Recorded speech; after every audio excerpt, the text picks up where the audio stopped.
Sony's follow-up to the Sam Raimi Spider-Man films proved to be less than amazing. So the Amazing Spider-Man movies come out, and they're not doing as well as they would have liked. People just weren't happy with what they did. Meanwhile, their rival, Marvel Studios, had become a critical and financial success, thanks to the MCU and its architect, Kevin Feige. The Amazing Spider-Man suffered from the lack of Kevin Feige's involvement. And there was only one way to remedy that problem. Feige said, let me and my team make this film for you. And Amy, who was in the middle of eating her lunch, threw whatever she was holding at Kevin. But Pascal could have thrown an entire buffet at Feige. They were fighting a losing battle.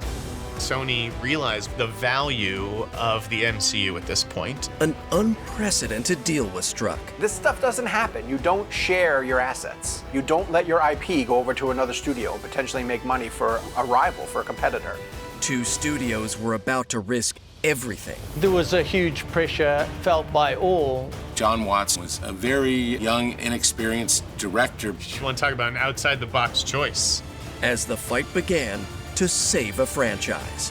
John Watts was like, I'm not gonna have you bitching at me this time about the problems in the scripts. And Kevin goes, yeah, let's just toss that. But would it be a fight worth having? I was dubious because of that past history. The people fighting over it weren't fighting over it because they love Spider-Man. They were fighting over it because it was money. Marvel just expected Sony to roll over. The stakes were so high as Spider-Man's fate hung in the balance. Part of my job is like solving a Rubik's Cube with a shotgun up your butt. Like, you gotta move quick.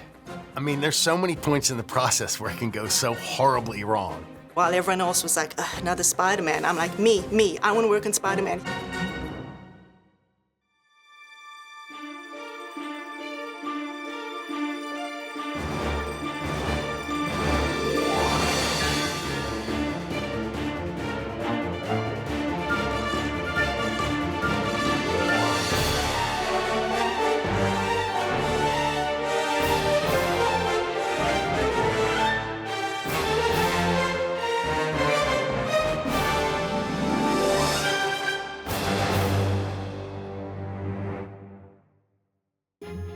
In January of 2015, Marvel's Spidey sense was beginning to tingle. The negotiations going on between Marvel and Sony were happening while they were writing Captain America: Civil War. And in one version of the screenplay that they wrote, when Tony is talking to Natasha and they're talking about the fight that they're about to have, and Natasha says, do you know anybody you could bring to this? I have an idea. Me too. Where's yours? Downstairs. Where's yours? It smash cuts to Queens, but until they got Spider-Man, it was going to smash cut to Wakanda. Because Spidey was still stuck in a web of negotiations. And they did not know they were going to have Spider-Man until they were getting that close to filming. But in February of 2015, everything changed between Marvel and Sony. So they worked out a deal where they would share Spider-Man with the current Marvel Cinematic Universe for at least 5 films. Marvel was going to be the creative lead, and Sony was financing it. And that's always a slightly scary proposition. Studios do not do this. They do not share their toys. They do not let IP with such value go over to a competitor. Especially one that you had previously thrown a sandwich at. But despite the leaked emails and awkward departure from Sony, Amy Pascal still managed to put herself squarely between Sony and Marvel. She's become the gatekeeper of the character. She retained control as producer of the Spider-Man. And now her role would be even more hands-on. She had to kind of get in there in the trenches with this.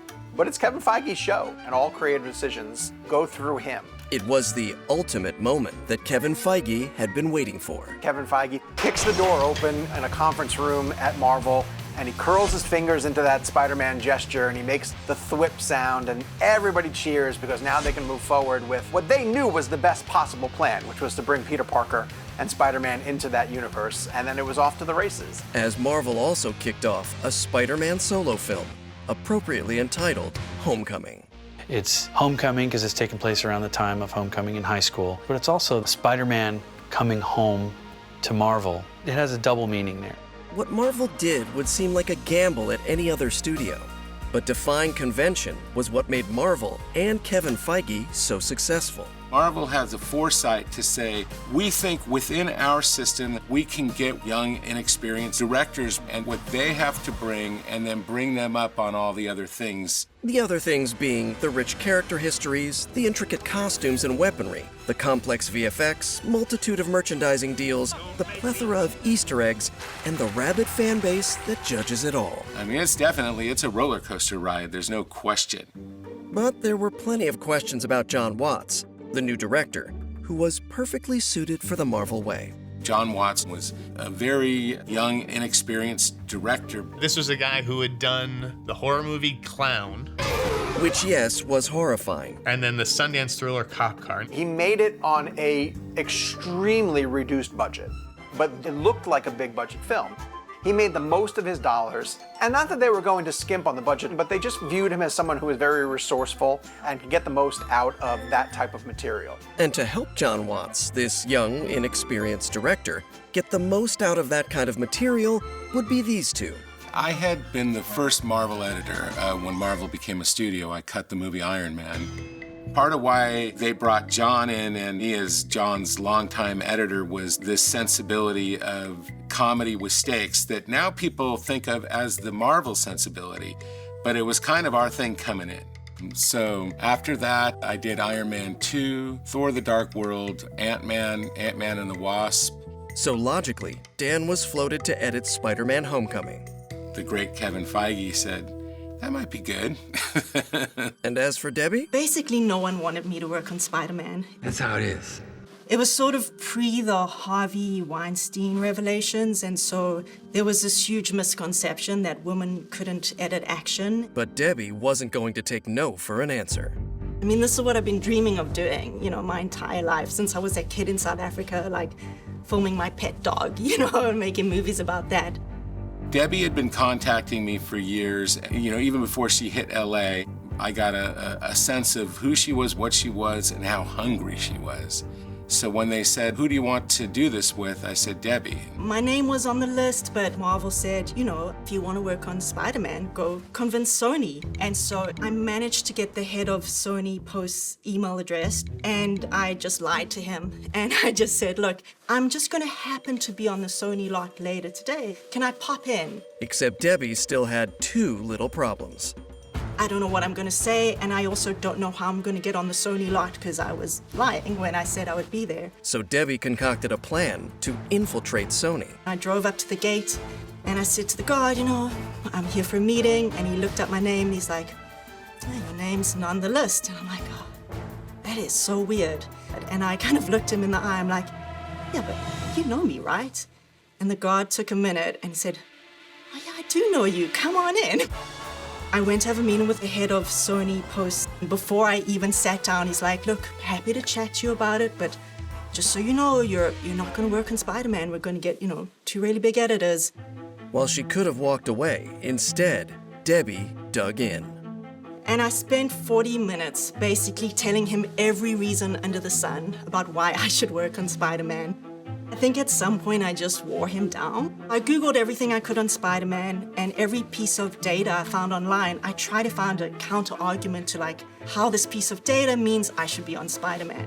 And little by little, it all started adding up. It was the third reboot of Spider-Man in, 14 years, and I think people weren't really excited about it. I think other people were turning down the job, and while everyone else was like, another Spider-Man, I'm like, me, I want to work on Spider-Man. Here's 300 reasons why. And so Sony decided to give her a shot. So that's actually the short story of how I got on Spider-Man.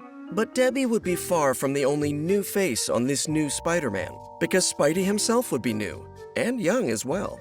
And Kevin said, look, the Spider-Man movies, they weren't real teenagers. They were adults being teenagers. We want to try to actually make this into teenagers. Some of the names that were circulating were Asa Butterfield, along with Judah Lewis, Matthew Lintz, Charlie Plummer, and the little-known Tom Holland. The studio was really sold on Charlie Rowe. But before they could settle on a Spider-Man, the studio decided to give them a little test. They brought potential Peter Parkers to Atlanta, to the Civil War set, so that they could screen test with Robert Downey. because it was essential that Peter Parker could hold his own opposite Tony Stark. Little did the actors know that this would be a battle royale. And what Downey ended up doing is going off script with each of these kids that they brought in. He would read the first few lines and then he would start improvising to see how they could hold up. And soon enough, one potential Spider-Man seemed to separate himself from the pack. I think when the session ended, Downey said, like, I know I don't have any say in it, but like, that's the kid. But not so fast, Spider-Man. Getting past Iron Man was only round one.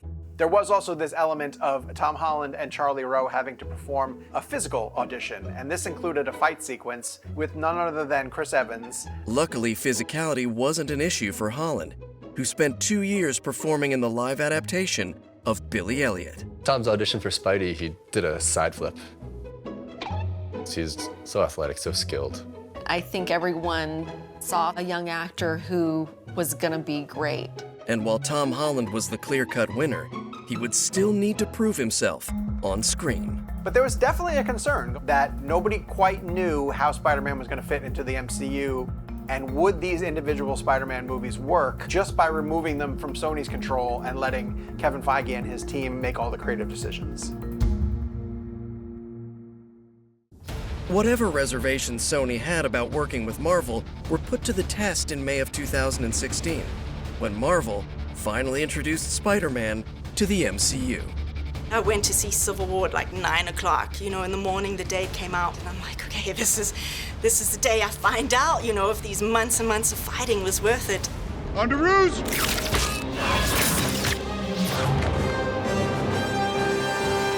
Nice job, kid.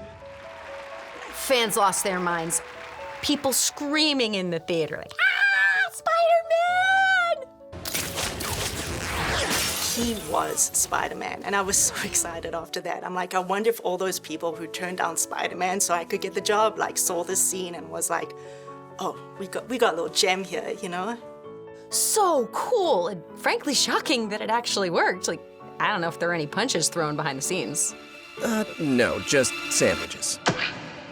Meanwhile, Spider-Man's successful appearance in Captain America: Civil War only furthered the pressure for Marvel to get it right with Spider-Man: Homecoming. But what would Spider-Man be doing at Homecoming? So Marvel went out to a lot of different writing teams to figure out what they were going to do with Homecoming. Asking them to pitch a Spider-Man story with one simple directive. This is not a superhero movie that takes place in a high school. This is a high school movie that has a superhero in it. So while The Amazing Spider-Man was an action thriller, we're gonna do a John Hughes superhero movie. What would happen if Peter Parker was in The Breakfast Club, essentially? Do you approve of this? So Marvel put out a call for pitches, and two of the guys that responded were John Francis Daley and Jonathan Goldstein. They were told on a Friday that Marvel wanted to meet with them on Monday. One weekend to figure out how to redefine Spider-Man for the MCU era. So they essentially brainstormed everything that they could think of that they loved from teen comedies. Ferris Bueller and Weird Science, things like there has to be a party at somebody's house. What a great party. There has to be these different groups of kids who the main hero isn't part of, essentially. Feels like an outcast. You guys are losers. And the other kids at the high school in New York are going to feel like the kind of kids, the sort of diversity you would see at a high school in New York, and just really grounded in heart and humor. You're the Spider-Man from YouTube. I'm not. So come Monday morning, it was that very heart and humor that landed them the job. Surprisingly, their first task would be to work in a villain that had eluded Spider-Man's cinematic world for years. If you're gonna anchor a movie on an antagonist, he wouldn't be at the top of my list. Mark Webb and Sam Raimi had tried for years to bring the Vulture to the big screen. Sam Raimi, I remember him being bummed out that he didn't get to use Vulture. I think they tried to bring him in for Spider-Man 3 also and weren't able to do it. They even tried with Sam Raimi's canceled Spider-Man 4. So there was a script, and essentially the Vulture was the main villain. The attempts to include the Vulture didn't stop there. When we were wrapping Amazing Spider-Man 2, Mark's like, okay, I've got some ideas for the next one. He kind of alludes to it in that last scene. You see the wings of the Vulture up there, and I'm like, okay, so we're gonna get into the Vulture. And then the studio decided not to move forward on another Spider-Man movie in that universe. But the Vulture would be entering a new universe. the Marvel Cinematic Universe to be exact. They wove his character into the story of the Avengers. Enter your regular run-of-the-mill contractor, Adrian Toomes. Then they fired them all. Thank you for your service. We'll take it from here. So Adrian Toomes vows revenge on the guy that cost him the job. The world's changing. It's time we change too.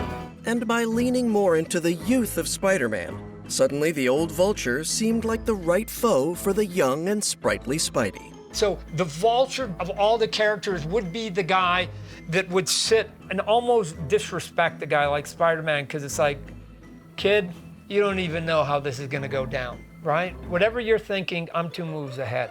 So that's why I think the Vulture done right would actually be formidable, and people would go, okay, that dude's an assassin, game on. But to play the Vulture, they would need an actor with a history of taking flight. I thought it was a savvy bit of casting. Because despite having uttered these very words, I'm Batman. Everybody wanted to see what that turn was going to look like. That was a big part of the excitement. But for some genuine excitement, the role of MJ would be played by someone who had a fan base built in. Michelle. My friends call me MJ. People call me MJ, and we're like, wait, what? Zendaya, she is such a superstar. You can see it, you see little moments of it. She doesn't have a massive part in that film, but she has a massive presence. She was a smart bit of casting because she was a much bigger star than Tom Holland, and I think that she got young girls excited about it. And playing Aunt May, who gets noticeably younger with each reboot, I have to tell you, would be Marissa Tomei. not a fan of that Tony Stark. I thought it was a great spin on the character that everyone had a crush on her, including Tony Stark. Hey, May. How you doing? What are you wearing? Something skimpy, I hope. Marissa Tomei is one of those actors like Paul Rudd who never seems to age. But just as this top-secret cast was coming together, the effects team noticed a problem brewing. You know Michael Keaton's going to be Vulture. You're working on it, and you're working behind the scenes on it. But then, a classic Hollywood conundrum. There's a scheduling conflict. Well, that's interesting. And then that same day, your phone rings and you find out, hey, what would it take to shoot all of Michael Keaton's parts on a green screen in Atlanta? And with the Marvel method, this problem will be fixed in post. If you go back to the movie Iron Man, it is what created the Marvel way of doing things, because as it went, the script was constantly being worked on. But there was a major flaw and some problems, so it ended up having a 2-week additional photography to correct a few things. Launching a filming strategy that Marvel still uses to this very day. Let's at least get 75 to 80% of the movie in the can. Let's figure out what we're missing, and then we'll go back and we'll enhance the pieces, the story, the action that we need to. And while the back and forth had become a winning formula for the MCU, it was easy to see how another studio could see the process as wasteful and redundant. It comes down to a question of time and money. And they would soon find out if John Watts had enough of both. With Spider-Man once again rebooting, one of the biggest concerns was, were they rebooting enough? You never want to repeat what all the other ones did. Every Spider-Man film has a love story. To date, audiences had seen one Mary Jane, the girl next door, 2 Gwen Stacys. Hi, Pete. There was even a little Betty Brant flirtation. Hey, Betty. Hey, Pete, you better get in there. New guy. It was time to mix things up. Luckily, Spider-Man got around. Spider-Man had a couple of girlfriends before Gwen Stacy. And so, Marvel dipped into Peter Parker's romantic back catalog to find a new love interest. There's a different love interest in Liz. Liz Allen, to be precise. Right, wait, Liz is who? Liz Allen might be a deep cut, but she dates back to Stan Lee and Steve Ditko's initial Spider-Man run, where she dated Flash Thompson, eventually marrying Harry Osborn. But Homecoming would feature a new take on Liz. Hi, Liz. Or at least her family tree. She's also the Vulture's daughter. It was a reinvention of the character. And while Sony had made 5 Spider-Man films, they had never made a Spider-Man film the Marvel way. They would admit that the scripts are never quite ready, but the flag is in the sand. They're coming out this date, at this year, at this time. And so, with a not-quite-so-ready script, cameras began to roll on Spider-Man Homecoming in June 2016. But it wasn't just the filming. There was a lot of CG in that movie. Which had to be kicked off as well. In the Marvel world, because these movies are so effects-laden, they would give us mandates like, if you're 50% sure that this is going to go in, we're going to start the effects. Which raised some concerns at Sony. In Sony's mind, and they're partly right, Marvel is wasteful. In Marvel's mind, you can't get good product unless you get started. And this difference in philosophy really became apparent in the film's epic fight aboard the Staten Island ferry. They had built a replica of the back third of it in life size that could split in half. Physicality of that was massive. Could split apart and water shoot up through it. It dumped 44,000 gallons of water through the whole set in the 10 seconds that it took to open that thing up. It was crazy. It was an impressive display, until it wasn't. He's just on the ship the whole time. He's standing on this deck on the back third of the ferry. The Vulture's flying. Why leave him on the boat? So one of the last minute changes we got was, let's get him off the ship. And more pickups for the Vulture meant more work for Michael Keaton's stunt double. Michael really didn't ever want to have his face covered. So if the mask was on, it was me, you know? I was isolated in this green world and was just set on an apple box, you know, for hours. It was kind of psychedelic. I was like, am I in an ayahuasca ceremony dreaming that I'm a Marvel villain in Atlanta? You know, like what's reality, you know? Creatively, the change was exactly what the scene needed. But even the Marvel way has its limitations. So changing the very choreography, that's a lot of things if you decide, well, what if we speed up the camera and get here quicker and move this? Every single one of those things needs to be redone from scratch. And then you just have less and less time to perfect it.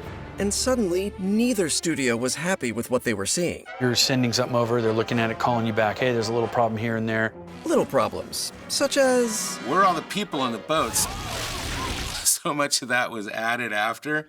Well, as the deadline loomed, they were all in the same boat, and it was sinking. You've got tired people making mistakes and trying to give the best that they can. They're very punishing films to make. There are times when you're on fire, dying, you're just like, I just want to sleep. But I know this will be over soon, and when it is, I want to have something that I can be very proud of to put out. Nobody on the Spider-Man Homecoming crew was sleeping on the job, not least the editing team, who were on the edge of their seats. That movie has my all-time favorite that I've done, Twist. Michael Keaton answers the door. The audience is with Peter, looking at the bad guy, who doesn't know that that's Spider-Man. He must be Peter. And then Michael Keaton is holding this knife, talking to him about the date with his daughter and joking with him. You look pale. As any dad would, except that's the bad guy. Well, hey, I'm your chauffeur, so let's get the show on the road. The next scene when they're in the car, he's asking Peter questions. When you graduate, what do you think you're gonna do? Oh, I don't know. In the script, Adrian Toombs actually realizes that Peter Parker's Spider-Man right near the beginning of the scene. Not a lot of time passes, and he's onto him instantly. Good old Spider-Man. But good old Dan had other ideas.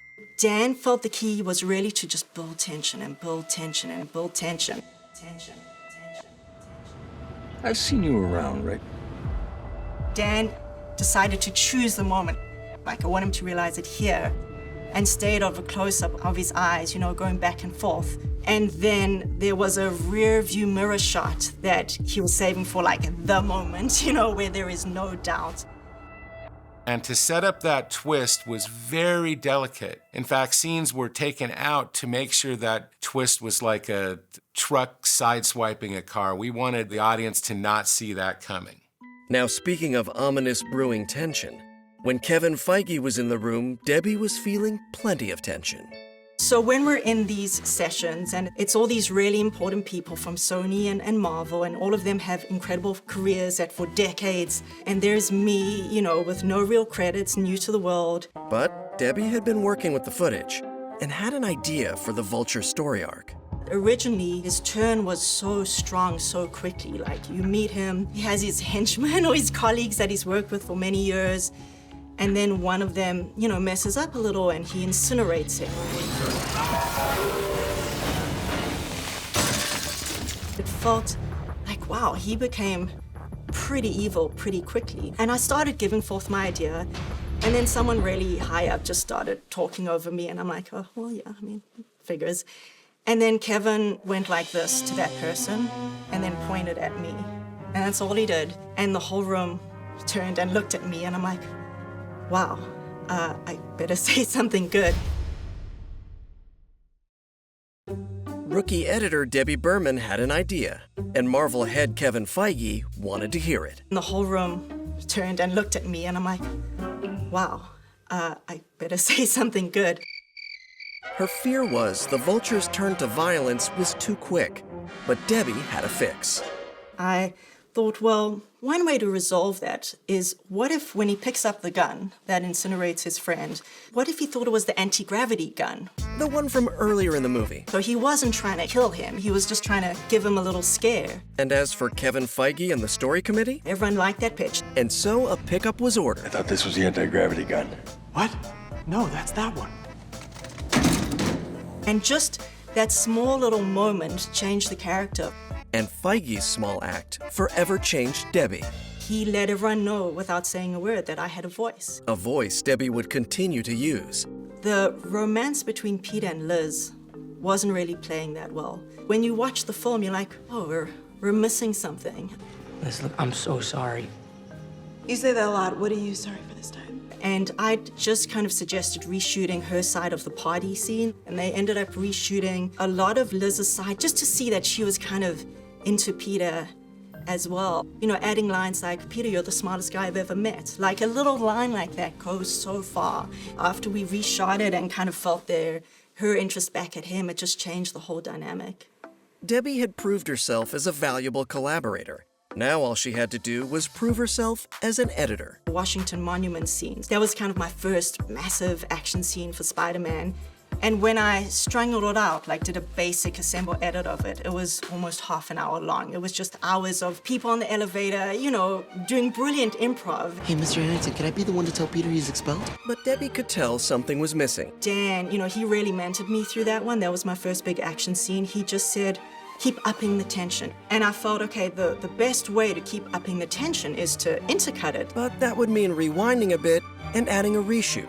We realized, oh, if we shoot the decathlon, not only do we see something that people talk about the whole film, but we can intercut that with Spider-Man racing to save them. Vehicle approaching on your right. We have now entered sudden death. The next correct answer wins the championship. Not only did the pickups add tension, but it also proved that Debbie could cut action. That is correct.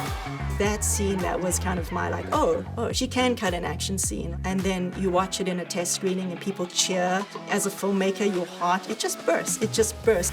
Everyone was proud of their work on Spider-Man Homecoming. My little moment to shine. There's that gym scene. I boarded that whole thing, and MJ flips him off. And I'm like, this is never gonna make it in the film. It's Disney. Then I go to see the movie, and he walks into the prom, and she looks at him, and she just goes, you know, like that. So that was really funny. But for audiences, it was more of a thumbs up when Spider-Man Homecoming premiered on July 7th, 2017, to rave reviews.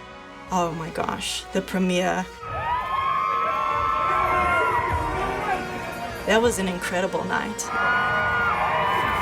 I was just trying not to like sob hysterically for the first 10 minutes of the film. When that door opened, it was the biggest gasp from an audience that any of my movies have ever had, and I practically giggled. I don't think many people get to like pinpoint a specific second where their life dream comes like completely true. Not only had Debbie's tenacity paid off, it was all paying off for Sony as well at the box office. Spider-Man Homecoming ended up making $880 million, which is a great return on their investment. Director John Watts had restored Sony's franchise back to its former glory, but there was no time to rest, as on the other side of the equation, Marvel got to borrow Spider-Man for 2 Avengers films. Hey, man. What's up, Mr. Stark? Kid, where'd you come from? So I loved him being there because he wasn't an Avenger. And it was more like Stark brought him in because he lived in New York. He's like, there's a wizard. Go get the wizard. And ending on one of the film's most heartbreaking deaths. I don't feel so good. It was pitch perfect. But worry not, Sony. It was followed by his triumphant return in Avengers Endgame. You also learn just how important that relationship between Stark and Peter was. Which was honestly a lot to process before being sent back to school. It's totally unfair. When we did Far From Home, we have the homage to all the people who've died in Endgame. And they're doing it on their high school news. Which was hard to put together since we weren't even allowed to see it till very late in the game. So we didn't quite know if we were contradicting, and it turned out we had some contradictions that we had to correct. Keep everything really, it's like secret stuff. They don't want anybody to know what's going on, which I really like, because you want to surprise people. And when it came to Far From Home's villain, John and Dan had to dig deep into the rogues gallery to find someone who had yet to be adapted. And what they came back with was Mysterio. Mysterio. Cool name. With all the smoke stuff. And the actor tasked with adapting the mysterious Mysterio was an actor who had almost become Spider-Man himself. We did have a flirtation with Jake Gyllenhaal, and he was ready to step in for Toby. You should join us. Thank you. Far From Home also carried on an off-camera tradition that dated back to the first Spider-Man film. Toby was dating Kirsten for a stretch. As were the two leads in The Amazing Spider-Man. There's a lot of love on that set, I gotta say. But eventually it was time for a new Peter and MJ, and along with it, a new romance. I really like you. I really like you too. I think it's great. I kind of saw the whole thing happen. She's awesome, he's awesome. It just makes sense, why not? But just as the cast and crew were becoming a family, one member wouldn't be returning. Oh, not because she didn't cut it on the last gig. In fact, quite the opposite. So Debbie is now busy doing Captain Marvel and Black Panther. And if Debbie proved anything, it was that women can cut action. So Lee Folsom Boyd was brought in to finish the job that Debbie started. She's a power hitter. I was like, yeah, let's do it. But Kevin Feige wasn't quite done tinkering. He's known for having an idea at the end that shakes it up. Mysterio may have been Spider-Man's enemy. You want these?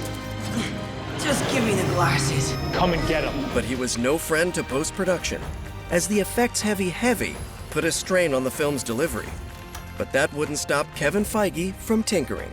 He came into the edit. We were playing the third act where Peter is battling all the drones. He's basically put them on balloon strings, right? And he's gonna slam them all down and he's jumping around and stuff. And Kevin goes, yeah, let's just toss that. And so I was like, what?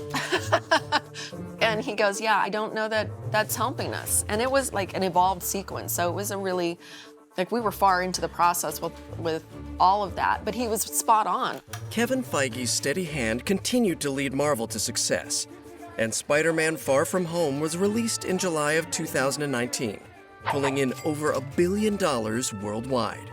So Marvel at this point looks at the deal that they've struck, and they realize we're doing all the work here, and essentially turning over a finished product to Sony, and Sony is releasing it, and then collecting 95% of the profit. See, now that's some bullshit. And after the conclusion of the 5-picture deal, Marvel thought it was time to invite Sony back to the negotiating table for more, much more. They said, we want to renegotiate, and we want you to give us 50% of the profits instead of 5%. Sony may have had the rights to Spider-Man, but Marvel had the MCU, which Sony's Spider-Man was now a part of. But even still, Sony Pictures said, no, that's okay, we'll take him back. In fact, Sony was forging its own path with other facets of the Spider-Man universe. I am Venom. Which did much better than people anticipated. None of us knew was going to be the big hit he was going to be. So Sony's Spider-Verse was expanding. Maybe they didn't need Marvel after all. But just as a divorce seemed imminent, a hero emerged. And it was Spider-Man himself. Tom Holland really liked being part of the Marvel Cinematic Universe. He reaches out to Bob Iger. He says, look, Spider-Man belongs in the MCU. This is what's right for the character, and this is what's right for the fans. And against all odds, Bob Iger agrees with him and decides to go back to the negotiating table to strike a deal with Sony. Oh, this is nice. The deal kept Spider-Man in the MCU while also taking care of Marvel. Disney and Marvel agreed to pay 25% of the production costs to Sony, but they would get 25% of the profits back as opposed to the 5% they were getting as part of the original deal. So now we're in business. As the ink dried, John Watts began the intimidating task of completing his trilogy. One day he's like, name me a third sequel that worked. You can't do it, can you? And I'm supposed to do this third one. How am I going to do this third one? To make matters even more complicated, Watts needed to incorporate the MCU's next phase. It was like trying to figure out how they were gonna deal with the multiverse. Meanwhile, in this timeline, a curveball was on its way. Yeah, then COVID hit and it didn't matter because we all just went home. The shutdown was a double-edged sword. I think it probably gave the writers and John more time to hammer out the storyline. I mean, it was a big film. It had a lot of characters to bring back. Including villains from previous Spider-Man movies. And not to mention, previous Spider-Mans, too. They brought back all the Spider-Man. Hello? That was a very ambitious play. Great, it's just some random guy. And that ambition put strains on production once they could get back to work. There's never like a big mashup that could have been all three Spider-Man fighting all six villains. Yet while COVID was still pulling people away from one another, the filmmakers managed to defy every expectation, bringing their heroes together. Peter! Yeah? To have, that third Spider-Man be the one where just all three are united. They have an incredible, loving family energy. It was just, I loved it. It was so cool to see, yeah. It was kind of like a reset for Andrew Garfield's Spider-Man character because he couldn't save his girl, but he can save this one. I mean, it's a huge moment. Are you okay? Yeah, okay. It was validation for Andrew Garfield as the actor and then as his Peter Parker character. Huge. With multiple Spider-Mans. Okay, Peter 1, Peter 2. Peter 2. Peter 3. Peter 3. And multiple villains. Should have killed your little girlfriend when I had the chance. Things began to get confusing, especially when one of the characters, Norman Osborn / the Green Goblin, played by Willem Dafoe, was back, having last been seen in the Sam Raimi Spider-Man movies. I'm not myself. Test audiences were a little confused. We have to sell the audience that he's confused because he's here, he's in a new timeline, and he recognizes that, not because he's still battling the inner demon. And so, much like Debbie had done back on Homecoming, it was up to the editing team to help clarify the story with a pickup. You make me sick. Leave me alone, please. Hiding in the shadows. But one of the most impactful aspects of No Way Home was stripping Spider-Man of everything and everyone he cared about. He's lost his friend, he's lost his girlfriend, he's lost everything. It totally is the opposite of what he was in Far From Home, the kid trying not to take any responsibility. But after he makes the ultimate sacrifice at the end of No Way Home, Cast a new spell, but this time make everyone forget who Peter Parker is. Make everyone forget. John Watts wanted Peter's last visit with MJ to really hit home. Do we let him start a conversation? Like maybe there's a shred of recognition still there, or do you just have him walk away? That was one of those conversations that we had with everyone. You know, Amy and Rachel and Kevin, obviously John, weighing the balance of that. I love Sierra. And it was up to Clint Wallace to design Peter's final send-off. I had to come up with a look of Peter's apartment when he is now back all on his own. We had to rebuild that and reshoot that. Clint managed to work in one last connection to where it all started. We definitely took some inspiration from Sam Raimi's original apartment for Peter, but with a different vibe. It was a beautiful detail that closed out the film, but the question remained, would anyone see it? As audiences continued to shelter in place amidst the ongoing pandemic. Spider-Man No Way Home was preparing for a holiday release amid an active pandemic. There were still mask mandates in a lot of different cities, and Sony wasn't quite sure whether people were going to show up. On December 17th of 2021, the studio got their answer. We were fortunate because it was well received. That's one way of putting it. No Way Home pulled in just under $2 billion worldwide, making it the highest-grossing Spider-Man film of all time. So they pulled it off, right? A tip of the hat. Thank you. Spider-Man, it turns out, has a knack for turning up when you need him most. And it ended up becoming the movie that brought a lot of people back to theaters. And people came out for Spider-Man, just like they did after 9/11. The idea of Spider-Man, it was just the right time and right place that everybody showed up to see the film. And the reason is simple. To Spider-Man, he was kind of like me. I was a kid, I went to school, I had, angst. How do you transition from being a irresponsible teenager to being a responsible adult? We all feel awkward at times. If you've ever been picked on by a bully, there's moments when you wish you could be Spider-Man. Spider-Man could be you. He could be me. In fact, he has been me. There I am. Spider-Man could be anybody. Spider-Man, he is our symbol of superheroes and, more importantly, Marvel. This enduring character, created by the great Stan Lee with art by Steve Ditko, is a candle of hope amidst a sometimes dark world. I think it's really amazing that a guy figuring out what he's going to do after World War II, dealing with the tail end of a failed business, talk about a second act. To have that work resonate the way that it does all these decades later, where it's more ubiquitous and more defining and more popular than it ever was. This story of Spider-Man may have started with Stan Lee, but this journey from page to screen has been one of creative innovation, groundbreaking technology, tenacity, and passion. I've had the opportunity to double all 3 Spider-Men, and I wanted it more than anything. I trained my butt off to make sure I got that spot. From swinging through the streets to the studios who took big swings to get these movies made. Working together on all of the Spider-Man films, but they did it well. From Amy Pascal. Amy has been Spider-Man's best friend from a Hollywood producing standpoint since day one. To the late Laura Ziskin. Laura was the creative protector. From Sam Raimi's 3 films of the 2000s. Sam was the perfect guy to do Spider-Man because he really gets it. I think we all agreed Sam was Peter Parker. To the yarns Mark Webb spun in the 2 Amazing Spider-Man films. Mark was a great choice. He brings a sense of humanity to his Spider-Man series that I really thought was great. And for director John Watts, it appears that he too has been bitten by the spider bug.